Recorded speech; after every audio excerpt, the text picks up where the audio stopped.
So welcome everybody to this episode of the Be Empowered Show.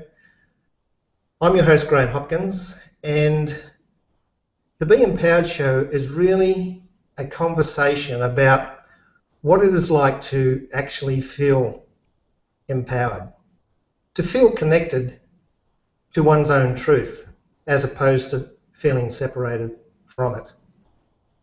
Today I have a very special guest who is an expert in the topic of addiction.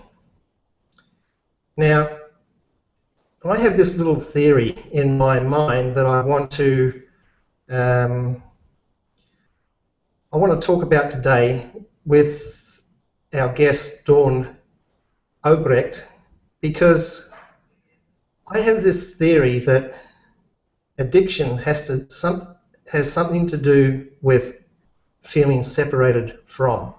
In other words, feeling separate from our higher truth.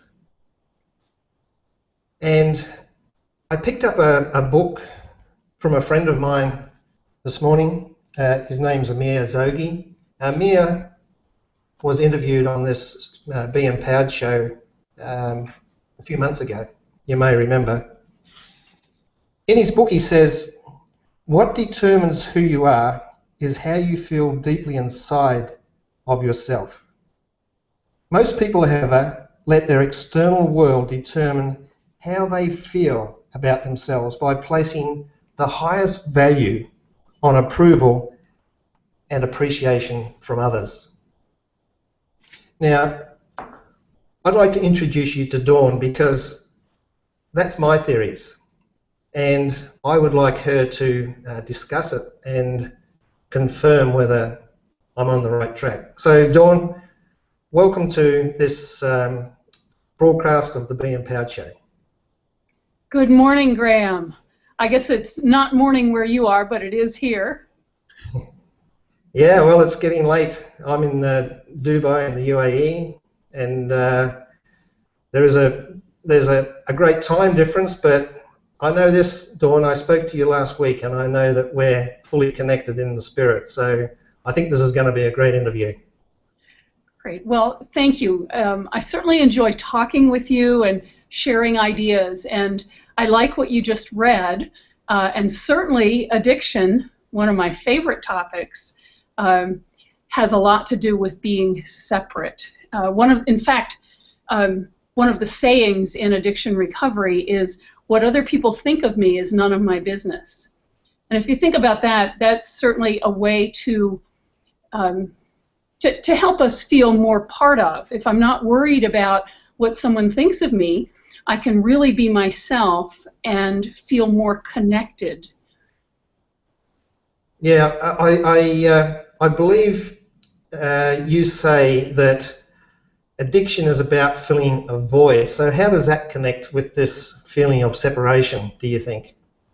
Oh gosh, another good part of it.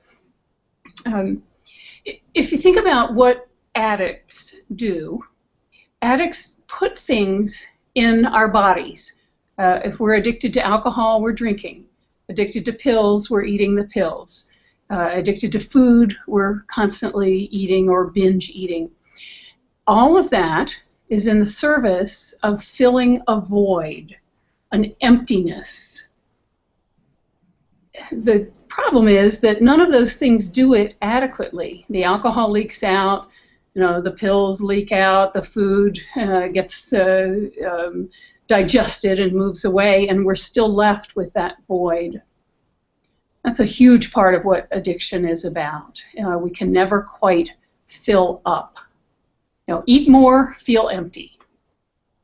Okay, so what my question would be, what creates this void? In my experience, with 30 years of talking with addicts on a personal basis and a professional basis, my experience is that the void is the isolation, the disconnectedness, the separateness from other human beings and from our God, from our higher power.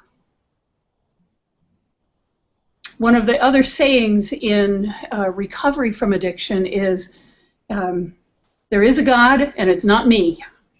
That there is something out there, some higher power with whom we can all find a connection.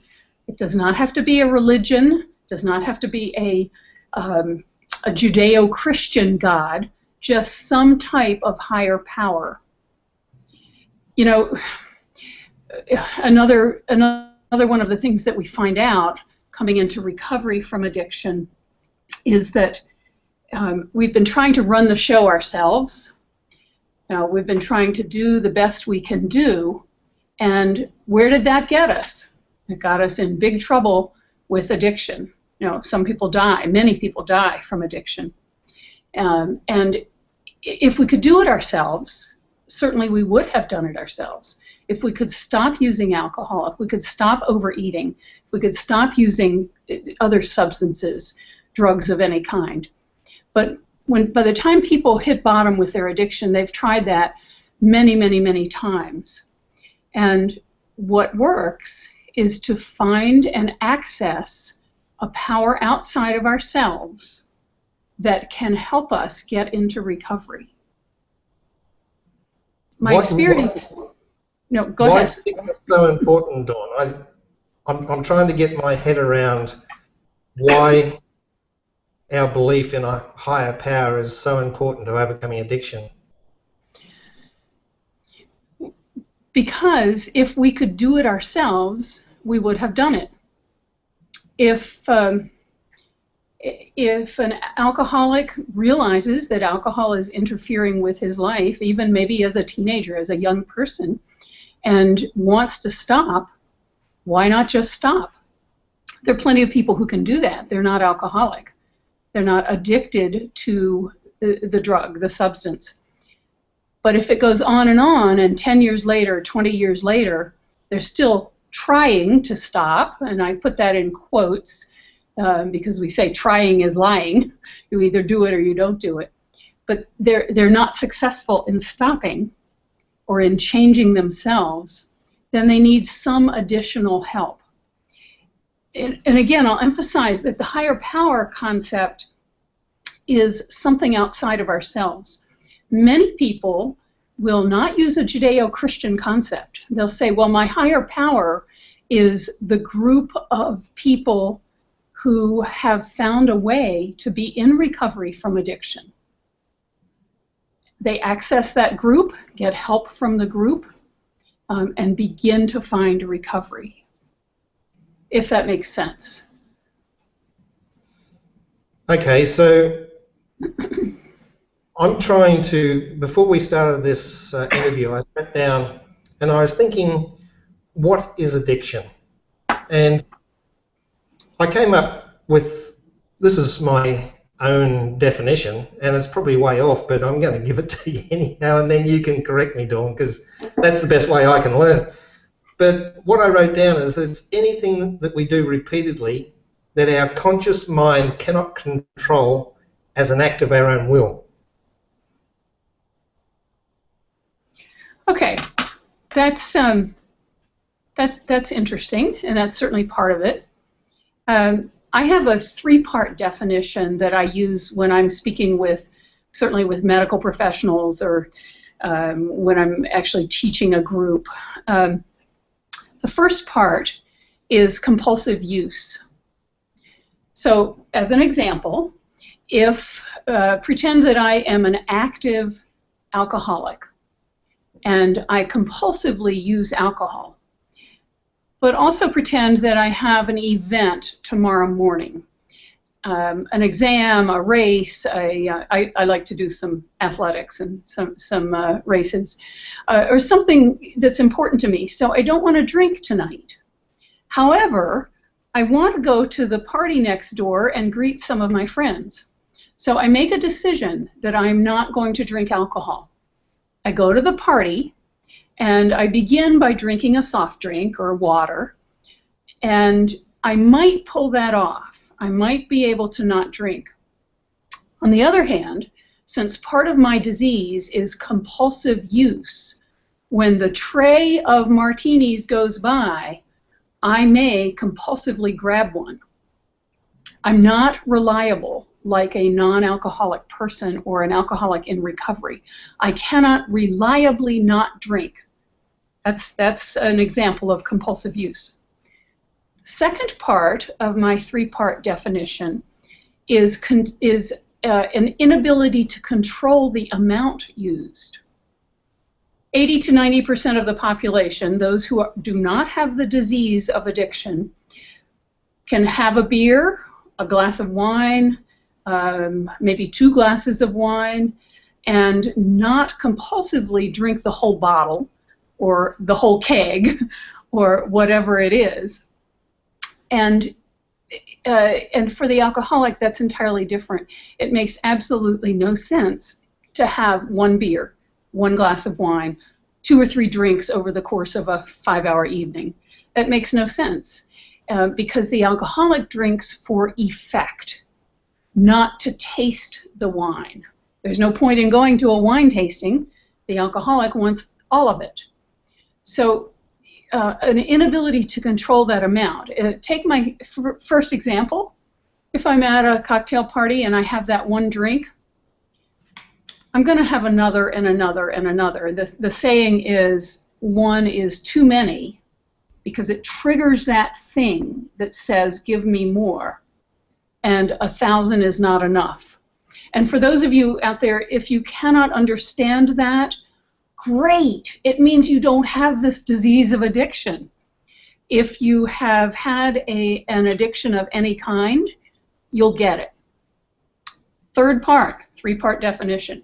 Third part is continued use in spite of adverse consequences. The easy one is an alcoholic gets a couple of DUIs. Most people would consider that an adverse consequence. And I don't know, for those of you in other countries, if you know, that's a driving under the influence. It's a traffic charge. And if you get enough of them in a short enough period of time, you end up in jail.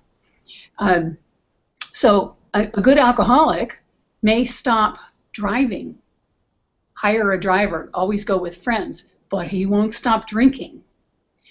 The more usual and more subtle adverse consequence is the disintegration of relationships, the inability to be emotionally present for one's spouse, for one's children, for one's friends. And if the primary relationship one has is with alcohol or another drug or food or gambling or any other addiction, then we become unable to be emotionally present for our relationships. Yeah. So what is it that is the driving force behind the fact that whatever we seek outside of ourselves, it's never enough?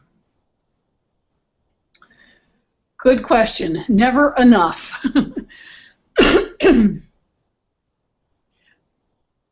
The emptiness, the void, cannot be filled with anything other than a spiritual relationship. A relationship that what we say is the void is God-shaped. And before everybody turns me off and runs away, I'm not necessarily talking Christian or Judeo-Christian concept, but something other than ourselves, some sense of belonging to the universe, some sense of I belong here, I deserve to be alive, I'm a child of the universe and I have a purpose. Another way of saying that is I'm one of God's kids just down here trying to do the best I can do with what I've got to work with. Once we get that, then everything is okay. Nothing may change, but everything's okay. Does that make any kind of sense? Yeah, what I thought of when you were talking there is that I think God is more than the concept that we have of God in our minds. Right. Yes. Our little pea brains can't understand the hugeness, the enormity of this universe and of God. If we could, he wouldn't be God. I guess that's true. Yeah. So we can go back to specifics of addiction and recovery and so forth if you like. That's what we've talked about is kind of an overview, but it's not a very practical formula for anyone out there who wants to begin in recovery, anyone who begins to think they may have a problem and want to do something about it. Before we do that, you talk about on your website the pain of it is subtle, but demands that we feel it. It is true that nature, especially human nature, abhors a vacuum. What do you mean by that, Dawn? Well, back to the void. That's a very good question, Graham. That's, I believe you took that from an article that I wrote during the years that I had a newspaper column on addiction and recovery. And I wrote an article about the void and the emptiness. And anyone who is in the depths of addiction will understand, or anyone in recovery may recall, the times when we just feel empty, physically empty. It's been described as you can feel the wind blowing through your gut and your chest.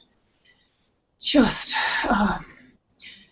maybe that puts a physical description to the despair, the desperation of living with such emotional and spiritual pain, such emptiness, that we just feel physically empty. And again, for those of you who don't understand that, congratulations, you probably don't have addiction, unless you're loaded now as you listen to this. So I encourage any of you who are currently drinking or using a substance to come back and listen again when you're sober. That may ring true, that emptiness. Can I ask another question? I mean, when we think of addiction, we think of the people out there that have a drinking problem or somebody has a drug problem, but we all have addictions, don't we? I mean, there's things going on in our subconscious mind that are automatic, that we have no control over. So I would say just about everybody has an addiction. Would you agree with that? Interesting. I've been asked that before. And my answer is there is a difference between a passion, an intense interest in something, and an addiction. If we go back to my three-part definition of addiction, I think the easiest way to summarize that is to say my working definition for addiction is, if it's causing a problem, then you probably have a problem with it. And that, so that can apply to anything about which we obsess incessantly. Conversely, some people will talk about having a good addiction, exercise, for example, a good addiction. And if their exercise interferes with their life, if they go out and train or go to races or do something that truly interferes, that they become a worse parent, they abandon their family and their responsibilities, yeah, then maybe that's an addiction. But more likely, the exercise is a passion, an interest. I mean, take anything, football, fishing, Any kind of hobby or any kind of work can be a healthy passion without interfering and causing problems in other areas of our lives. So when I talk about addiction, I talk about things that are problems and that truly cause disruption, death, destruction. Mm. In fact, I wrote an article about that at one point. Does everybody have an addiction, or is everything a potential addiction? And that's for anybody who's interested in that. It is also on my website. Well, if you take, for instance, a man may have a passion or a desire for good-looking women, but if he takes that beyond a certain level, it then becomes an addiction, because he may be addicted to pornography, or he may be addicted to masturbation. All of these things that are probably impacting his life behind the scenes, but it's not obvious. So my main point here is that we can be self-righteous about that and look down on these people who have obvious addictions. But my point is that many of us probably have addictions running in the background in our lives that we're not really owning. True. We think that 10 to 20% of the population has an addiction. It's a very difficult disease to study. It's even difficult once people are in recovery, because there's so many thousands, hundreds of thousands of people all over the world sitting in recovery meetings, not going to doctors and therapists and researchers, not being counted. So that number, 10 to 20%, is the best that we can come up with. And what you have touched on is sex addiction. On my website, again, there are two articles. One is about sex addiction. One is about pornography, which is a form of sex addiction. And that's a very different, it's a disease, dis-ease, and it's a very different behavior from simply being interested in good-looking women. There are plenty of clothing designers who are interested in good-looking women. There are plenty of model agencies. That there is no correlation that I know of with sex addiction. Conversely, as you also touched on, there are people who preach either in a formal preaching venue or in some other informal way, who talk against pornography, who may be talking about the very thing that they are struggling with. It's a very, very difficult problem, especially in recent years with the ease of access to internet pornography. The average age of exposure to pornography for boys is age 11 years. It's the average age. Having little video clips of pornography, passing them around schools, elementary school, junior high school, has become common. Mm. I'd like to add, Dawn, that anybody watching this who is connecting with what we're talking about, they definitely should go onto your website and go through the article you've written, because I find it extremely interesting. Which leads me to the next thing I'd like to talk about, which is you talk about this void creating a sense of being a victim and the need to control. So can you tell us a little bit about that? Sure. That opens up another enormous topic, the topic of being a victim. And if we human beings adopt a victim stance, then we are constantly blaming others, blaming circumstances, whether we're blaming our parents or our boss or our spouse or whomever, but blaming someone or something for our situation.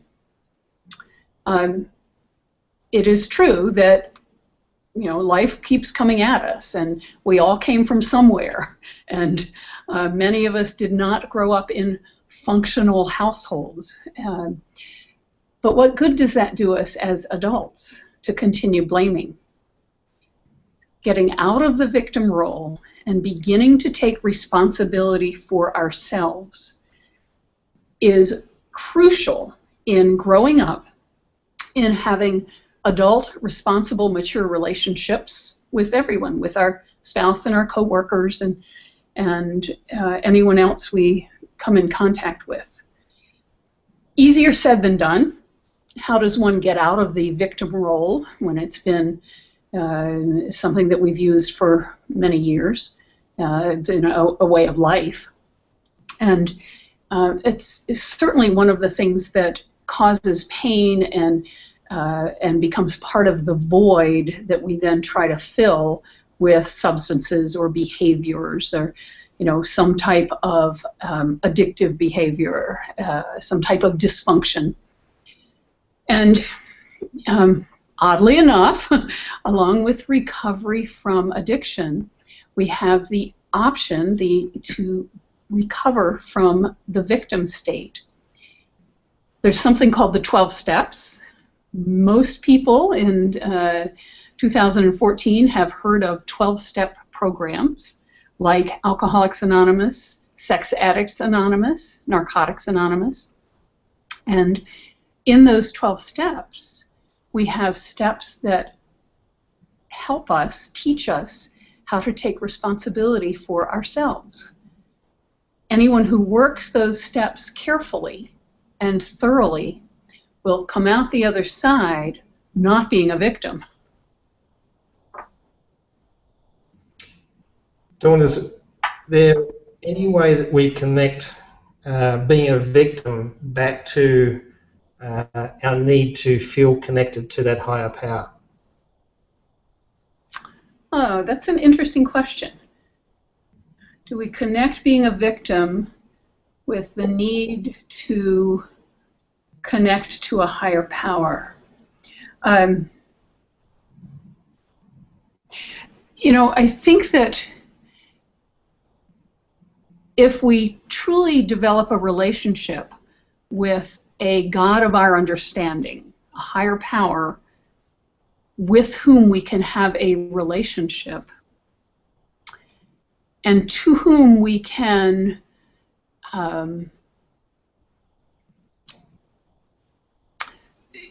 to whom we can assign some of our care, to whom we can believe that, or with whom we can have a relationship where we believe we are being cared for. It's kind of difficult to articulate that. We can use that to stop being a victim, to stop saying, oh, life is just too difficult. Life is overrunning me. We can learn to believe that things happen for a reason. We can trust in the force of the universe, if you will, or God or our higher power to be taking care of us, and that things happen for our good, that we may not know it now. I'll use a personal example. Many, many years ago, I was married and went through a divorce. And I thought it was just the most horrible, awful thing that could happen. As my life went on, and I had 4 years single, I met my husband of the past 25 years. And the healthier I get, the more I realize that he is the one I am meant to be with, that we collude to make each other the best person we can be, the persons we are meant to be. In my former marriage, I adopted a victim stance. I didn't take responsibility for myself. I was very dependent, and it was a struggle. It was not a healthy marriage. I'm happy to say that we have a healthy relationship now. We're very fond of his girlfriend, and we share 6 grandchildren.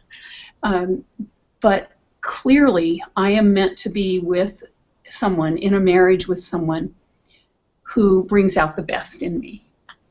Does that make any sense? I don't know if I'm articulating this quite very well. Yeah, I just want to go back to this idea of a God who is relational, because I mean there's an awful lot of people out there that can accept that God is a force or an intelligence or some other thing, but I don't think there's a lot of people who see God as being relational. So how does that concept help people fight this thing of addiction? Well, maybe one way to explain that is to talk about what the steps of recovery say. And the first step of the 12-step program says that we are powerless over our addiction and our life had become unmanageable. And for any of you out there who have a power over your addiction, great. You don't have the disease of addiction. If you have the power to take it or leave it, you're not in the group that we're talking about with an addiction to something. So if we acknowledge that we are powerless and that alcohol or pornography or food has taken over our lives and that our lives are a mess, then we have a dilemma. We're powerless. So we might as well just surrender and, die of addiction or commit suicide, which we see over and over again. Or we can take step 2. Step 2 in a 12-step program says we came to believe a power greater than ourselves could restore us to sanity. And we can break that down into 3 parts. The first part says we came to believe. That implies that we're not sitting here believing it right now, but through a process, we came to believe. And I can discuss that process at some point. The second part says a power greater than ourselves. That acknowledges what I said, some 20 minutes ago, that there is a God and it's not me, or there is a force of the universe and it's not me. It's raining here behind me in Arizona. I don't have anything to do with that. There's something greater than me that makes the sun rise and set and causes the rain. And that's very simplistic, but it is a way of illustrating that there is a power greater than me. And then the third part says could restore us to sanity, which implies that we're pretty insane if we are just succumbing to an addiction that is eating our lives. The step doesn't say would restore us to sanity because we have to participate. It says could restore us to sanity. If we participate, then that power greater than ourselves can restore us to sanity. And to go on, so step 2 is the answer to our powerlessness. Does that Yeah. fit? Does that answer? I just like to add to the conversation by going back to what we originally said, which is a statement. You are seeing your world through separation. And to me, separation and insanity are the same thing. Very good. Yes. Yes. Being isolated and separate and in our own heads and our own hearts is crazy making. One of the sayings is an addict alone is in really bad company. And another one is, you know, my brain is like a bad neighborhood. I don't want to go in there alone. No, I want to take somebody with me. I apologize for clearing my throat. I'm having some allergies here with the rainfall. I think it's bringing all the allergens down to breathing level. Yeah, probably is. I often say, Dawn, that this separation occurs between our spirit person and our heart. And as we bring those together and we bridge the gap, and there is no more separation, that we find freedom and we connect with our own truth through that process. Yeah, that certainly fits. Bringing our head and our heart together, and the rest of us. You know, we are at least three-sided beings: our physical selves, our emotional selves, and our spiritual selves. And it makes sort of a triangle. And if we neglect any one side of the triangle, the whole thing just collapses. You know, there's so many people who are physically healthy and, you know, perhaps emotionally healthy, but there's no spiritual aspect. There's no spiritual side, and so their lives are sort of flat. So where does things like control come into all of this?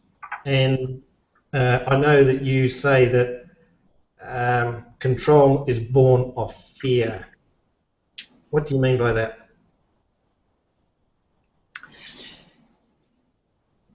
If I am fearful that things are not going to be okay, then I do whatever I can to control my environment, including the other people in my life.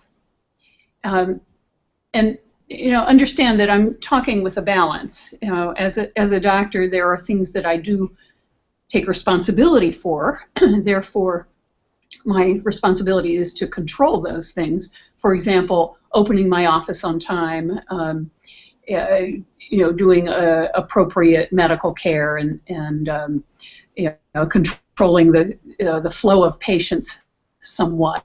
But that's not the kind of thing that I'm talking about with controlling out of fear. Being able to trust that there's a force of the universe and that is more in charge of things than I am. Allows me to back off and not spend so much energy trying to control things. For example, you know, I'll go back to my office. For years, when I began an office practice many years ago, I was fearful. I was new at running my own office. I knew how to be a pretty good doctor, but I didn't know so much how to be a good business person in terms of running an office. And I'm pretty compulsive about seeing my patients on time and so forth. So I tried hovering over all of my employees. I would hover over the front desk and look constantly at the appointment schedule. I would hover over my nurse and see that she had ordered the right supplies and was documenting the correct information on the patients. And that became very difficult for all of us in the office. Only when I made a decision that the God I believe in could not only handle everything else in the universe, the rising and the setting of the sun, but he could probably handle my office, did I back off and let my employees do their jobs. It got so much easier. All I had to be was the doctor. I didn't have to be the receptionist and the nurse and the supply orderer and the bookkeeper and everything else. So when I got out of fear and I believed that God could be God, then I no longer had to try to control things. And for many, many years, we just had a very nice, easy flowing office. I no longer do that type of work, but for a long time, things flowed. We ran on time. In the rare instance that we weren't running on time, someone would go and explain to the patients that there was an emergency in the back, and we'd be seeing them in 15 minutes instead of immediately. It just worked beautifully. Does that answer your question? Totally. Perhaps that example? Yeah. The word that came to me while you were speaking was trust. Yes. So you were failing to trust the employees that were working under you, Right. because you didn't feel connected to a higher power, which in your case you're calling God. You didn't really trust him. Right. Right. Yes. Very good. And the older I get, and the more life experiences I have, the more I have come to trust that God knows what he's doing. And if I can back off and be me and let God be God, things go a lot better. Totally. So while you were speaking there, just can you clarify, are you a doctor of medicine? I am. I'm an MD. Got my training here in the U.S. Okay, so you haven't worked as a doctor for a number of years. You've kind of, because you told me previously that you were a drug addict yourself back in the 60s, yeah? Correct. And you've obviously worked through that, and then have you kind of gone away from acting as a doctor of medicine to helping people with addiction? Is that what's happened? That's part of it. I actually have maintained my medical practice. I just no longer have my own practice. But currently, and for the past number of years, I have traveled to small communities in this country, in the U.S., and I'm licensed in 4 different states. And I've traveled to fill in for short periods of time for doctors who want to take time off. So just a month ago, I was in a small mountain town in Colorado. They have 2 doctors and several part-time people. It's quite isolated. And when I'm there, I do clinic medicine, just routine family practice medicine. I do inpatient hospital work, anyone who is ill enough to be hospitalized, but not transferred to a major medical center. And I take care of the emergency room. So it's quite busy. I work typically 36 hours out of every 48 for a short period of time. Then I leave, and either another fill-in doctor comes in or their regular doctors return. And I go back home and do my writing and my addiction consulting. And it works out quite well, but it's very busy. I also do as much volunteer medical work as I can, both in the U.S. and in other countries. And I participate in conferences for addiction recovery. In fact, I didn't have a chance to tell you this the other day. Just in March, I was in Sydney at an alcohol recovery, addiction recovery conference, and my husband and I were 2 of the speakers, and our topic was relationships in recovery. Excellent. Well, I would like to come back with another interview, another discussion on relationships another time. But today, let's stick to the addiction recovery. Okay. And my next question for you is, what does it really mean to battle our inner demons when it comes to recovery? Okay. When I talk about my own recovery, it tends to open, another entirely new topic, and I love doing that. I'm happy to do that. But to try to stick to answering the question, the first basic part of getting into recovery is to take away the mind-altering drugs. My addiction involved using alcohol and primarily stimulant drugs, cocaine, pills, a variety of things. I call myself a generic, put it in front of me and I'll abuse it addict, child of the 60s. I just celebrated, actually again in March, I celebrated 30 years without a drink or a drug. And during those 30 years, I've had opportunities for growth over and above anything that I could even imagine during the first 30 years of my life when I was not in recovery. I started using drugs as a teenager and continued on until 30 years ago. It's impossible to think clearly when we are mind altered.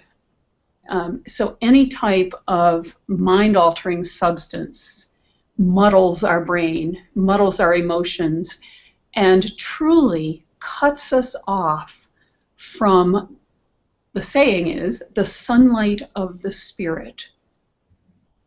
We want to think about that as being cut off, blocked from our higher self, from our spiritual availability, or from the spirit with a capital S, from our God concept. Which comes back to separation, doesn't it? Yes, right. Addiction is a very, very lonely disease. We get into our head, we are quite separate and isolated from others. If we're out in a crowd, we're still alone. We're thinking, much of the time, thinking of when can we get back to using our drug, whatever that is. And you mentioned pornography earlier. It's everything else pales compared to the drug. So what do you think the inner demons are? The inner demons? Boy, that's another topic, isn't it? I think we could go on for hours here, Dawn, because this totally fascinates me. Yeah. One easy answer to inner demons is whatever happened to us as children, whether it was real abuse or imagined abuse or fears, that initial separation from mom, that for some children is more traumatic than for others. So, that even the best of parents can't be perfect, and if they were perfect, their children still have to be separated from them and take on a life of their own to become whole human beings. So it may be that a lot of the inner demons are a result of some sort of normal child rearings and normal childhoods, and then certainly for anyone who was in an emotionally or physically or spiritually abusive household, it creates just enormous trauma, even in the name of religion. The rigid religiosity that can be imposed upon some children, you gotta be good or you're gonna burn in hell, that type of message is devastating to some people. And then you're not given a way to deal with it.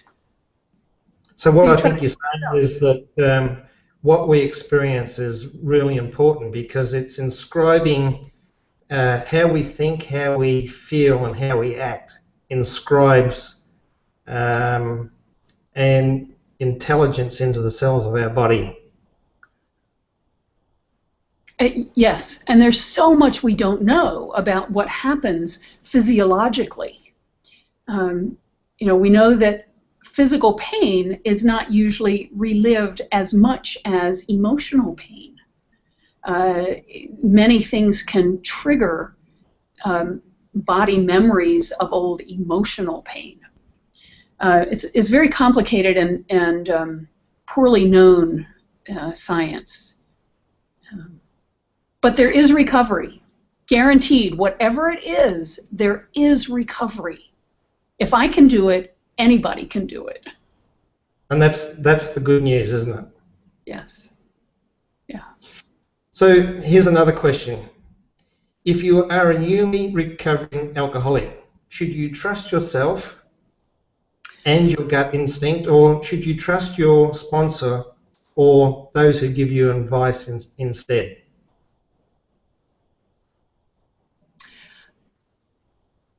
Probably a little bit of each.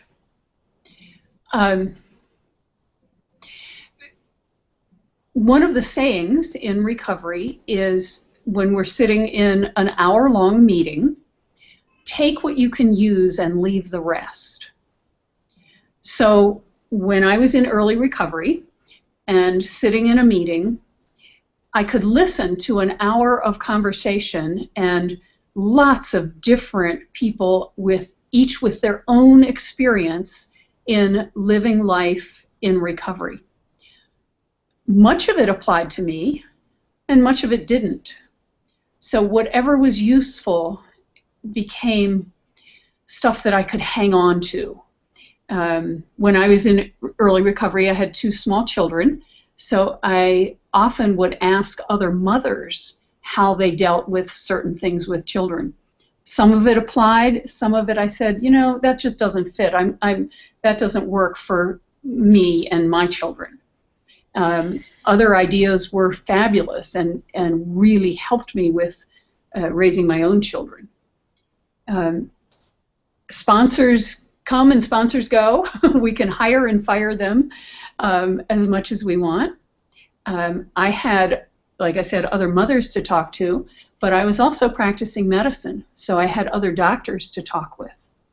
And I got lots of experience shared by them about how they dealt with the practice of medicine without using drugs. This was back in the days when I could leave my office and take home a handful of any kind of pills I wanted. We didn't have them locked up in the old days, and the drug representatives, the pharmaceutical representatives, would leave lots of mind-altering drugs. So it was helpful to me to have other doctors to talk to about how they dealt with being surrounded by drugs all the time. So I guess that's a way of saying pick and choose. Use your brain to decide what applies and what does not apply. Dawn, I've got so many questions to ask you. I think maybe we need to start winding this up and maybe come back another time. But there's one last question I want to ask you, and that's this. I don't know about America, but in Australia, the drug that they call ice or crystal meth, it's a huge problem. There's so many young people who getting into this, and I just met with a very good friend of mine in Melbourne who his 22-year-old son has just had I think he called it a category 4 heart attack at 22. This stuff. Yeah. This is a major problem. I don't know if you can tell me a little bit about it while we're here, just briefly, and then maybe we can come back and talk about these other issues some other time. Yes. Ice is a form of crystal meth. Methamphetamine is a stimulant. One of the reasons it seems to be so highly addictive is that it has a very rapid effect on the brain. It can be eaten, snorted, injected, smoked, and however it's put into the body, it crosses the blood-brain barrier really, really fast. That provides immediate gratification, and that's one of the ingredients of a drug being something that is mind-altering and a highly addictive. Although I don't like using that word addictive, because I think the problem is really the addict, not the substance. It's it's the disease. It's the compulsion. What the addict does with it. But that being said, we know that just using meth or ice on 1 or 2 occasions is enough for someone with the potential for addiction to not be able to stay away. It is so rapidly addictive and gratifying. There is recovery. Here in the city of Phoenix in the US, there are actually meetings specifically for crystal meth users, Crystal Meth Anonymous. And of course, anybody using crystal meth who wants to get clean is welcome at other 12-step meetings. Very few places in the world actually have specific Crystal Meth Anonymous meetings. There is recovery. I know plenty of people who have recovered, and they have worked very hard, just like recovery from anything else. Dawn, at some point, we need to talk about recovery a lot. Okay, so I think we'll come back for another session on this because it's such a big topic, eh?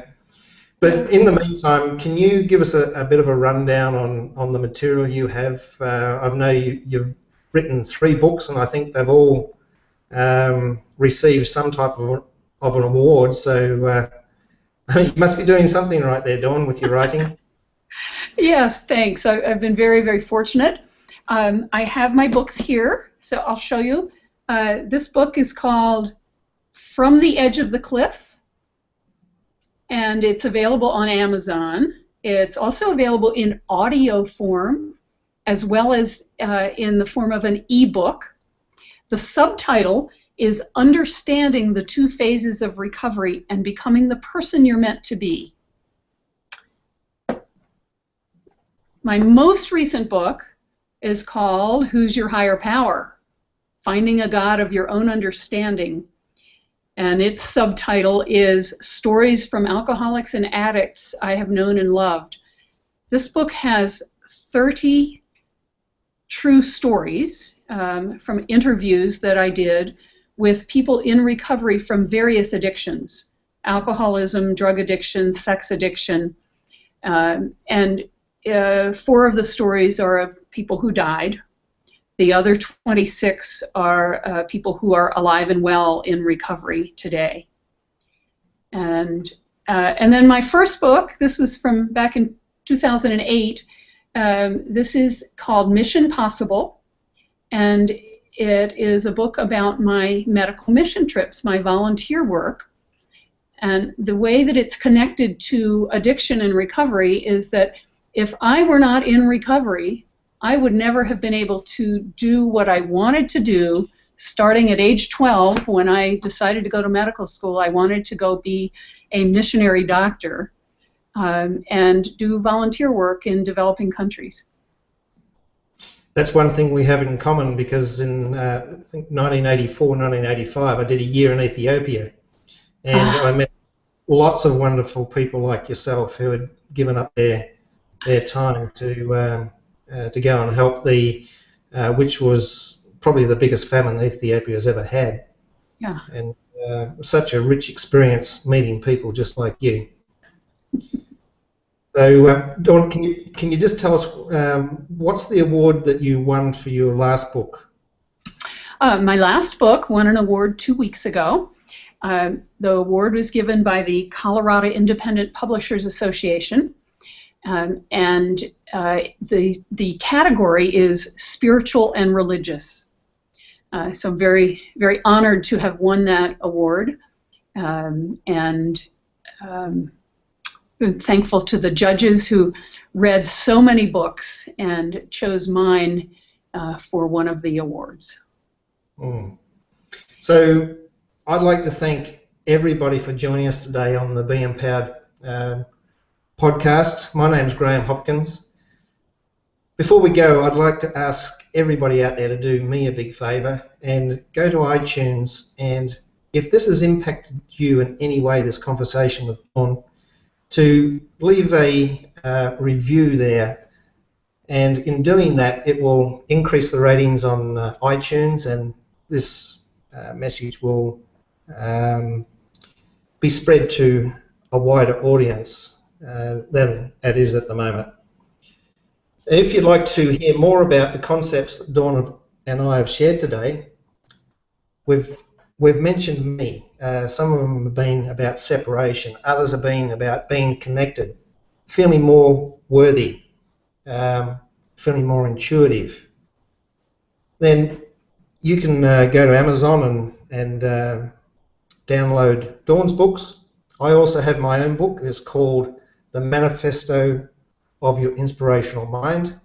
Or you can go to my website, www.beempoweredgroup.com, and download a free ebook there called Know Your True Value and Worth. And really, when you come to think of it, Dawn, that's really what we've been talking a lot about today, is knowing your own value and worth. Absolutely. Yeah. So before we go, Dawn, can you give us your website where people can go and read all that material that we've been talking about tonight, and which I've based a lot of questions on? Yes, thank you for asking. My website is docdawn, DOCDAWN.com. And all of the articles that we've talked about and more are available at no charge. You're welcome to use them, download them, print them, whatever you'd like to do. There are about 60 articles and links to my books as well. Tell me, Dawn, do you ever get writer's cramp?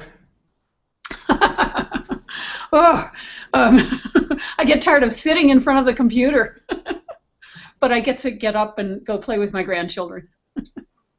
Cool. So on behalf of our guests, Dawn Obrecht and myself, Graham Hopkins, we'd like to wish you a wonderful future of peace and abundance. And remember, change your energy, change your life. Thank you for listening. Thanks, Graham. Bye.